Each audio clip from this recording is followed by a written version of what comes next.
We had a hiccup in the casting process because another actor had been cast in the role of Aragorn, and we just came to a realization that we had cast the role a little too young.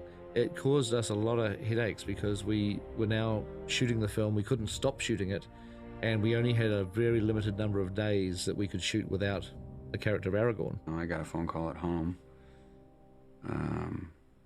saying, do you want to get on a plane tomorrow to go to New Zealand? And I said, for what? And then they said, you know, the Lord of the Rings.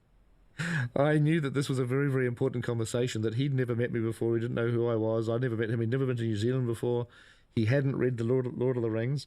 I just said, well, can I think about it for a minute? He said, well, not very long, you know, but you have till this afternoon.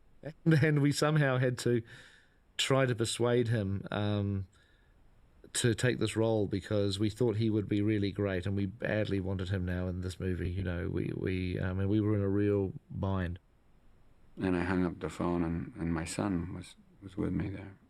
He says, what was that about? What was that, Lord of the Rings? I said, yeah, they're making a movie out of it. And he knew the story. You know, I didn't. And I know that the person we really have to thank for persuading Viggo was his son, Henry.